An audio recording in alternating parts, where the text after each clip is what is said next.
Welcome back to Hardball. Let's watch this moment from Senator Arlen Specter's town hall yesterday. I don't believe this is just about health care. It's not about TARP. It's not about left and right. This is about the systematic dismantling of this country. I'm only 35 years old. I have never been interested in politics. You have awakened the sleeping giant. We are tired of this. This is why everybody in this room is so ticked off. I don't want this country turning into Russia, turning into a socialized country. My question for you is,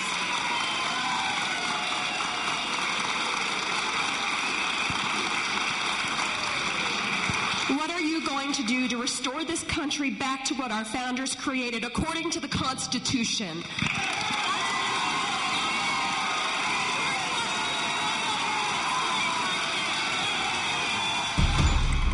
Joining us now, the woman you just saw, Katie Abram.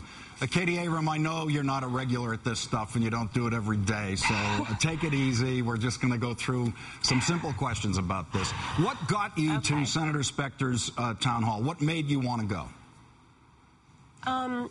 Just sheer frustration. You know, I see all these things being pushed through very quickly. TARP, this health care bill, cash for clunkers, and the frustrating thing to me is that these programs are being funded by me, my husband, our friends, our family. We have a small business, and the amount of taxes we pay out on that, it's ridiculous, and yet they want us to pay more. Or it sounds like they want us to pay more. So that's the root of my frustration. Well, Katie, this was the straw that broke the camel's back. Katie, in the plans that have been discussed so far, the increase in taxation would occur only on families with incomes over $250,000. Would that include you and your family?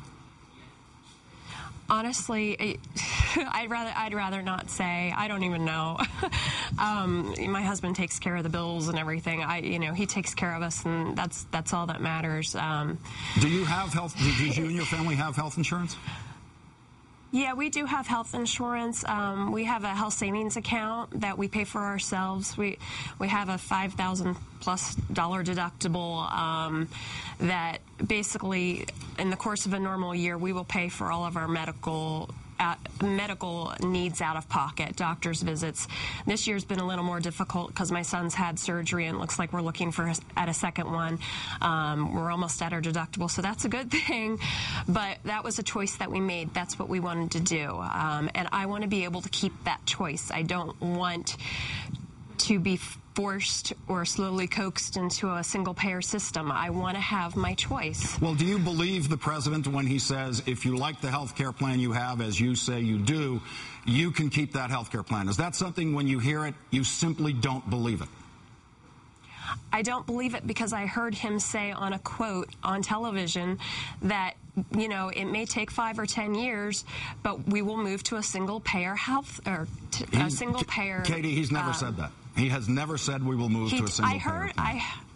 I heard it on TV. I heard it on TV. The President of the United States, Katie, the President of the United States has never said it. This was a couple years...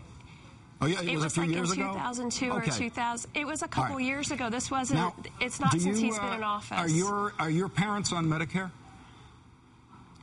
No, but they are very, very close. Okay.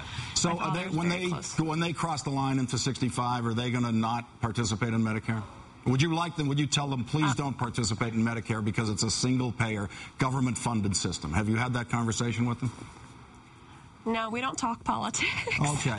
You said in your statement that you're 35 years old and nothing has gotten you interested in politics before. And what's interesting to me about that is that means you, as an adult, lived through 9/11. You lived through the invasion of Afghanistan, the war in Afghanistan, the first chapter of what became 2 wars in the Middle East, including the Iraq War.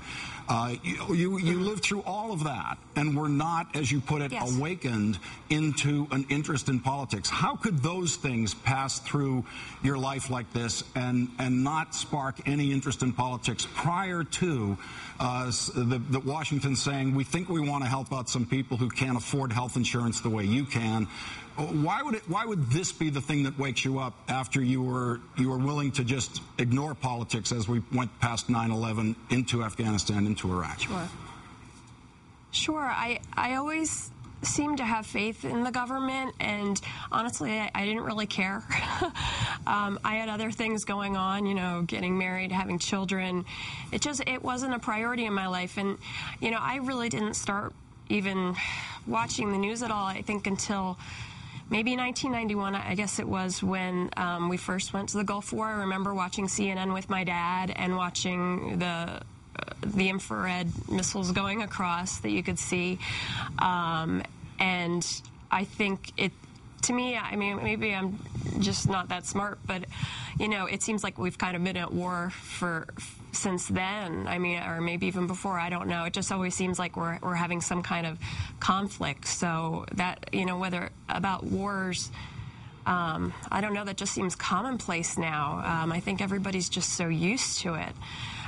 But you asked what has woken me up to why I've woken up to get to this point. Let me just go now to what the question you actually put to Arlen Specter, which was, you said to him, what are you going to do to restore this country back to what our founders created according to the Constitution?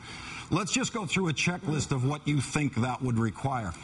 I assume that would require repealing Medicare, because that's a single-payer, government-funded healthcare system, which is socialism. I agree with you, by the way, that is socialism. I think it's successful, practical, smart socialism, but it is definitely socialism. So you would want to repeal that, wouldn't you? I'd hate to have words put in my mouth. I mean, I honestly... Well, the Founding Fathers did not anticipate Medicare, so we can repeal that, can't we, in order to get back to what you think the Founding Fathers would have us do? Yeah, I think a lot of the programs that are in place were not supposed to be then here. Let's repeal them, right? Wouldn't you then want to repeal them? Wouldn't you want Senator Specter to go in and repeal Medicare and repeal Social Security? Because that's actually a piece of socialism that we imported from Germany. Bismarck invented that program. So we should, that is also socialism. I agree with you on that. Again, I think it is smart, practical socialism, but it is socialism. So I guess you'd want us to repeal that. I'd hate to say yes or no. I mean, I mean, there are programs in place that, you know, the founders did not want to have here. You know, I know that there are people out there that can't afford health insurance, that can't afford a lot of different things. And, you know, with the founders, they thought and hoped that the goodness of the people would allow the people to take care of those who were doing without. And I know that may seem naive in today's, you know, world.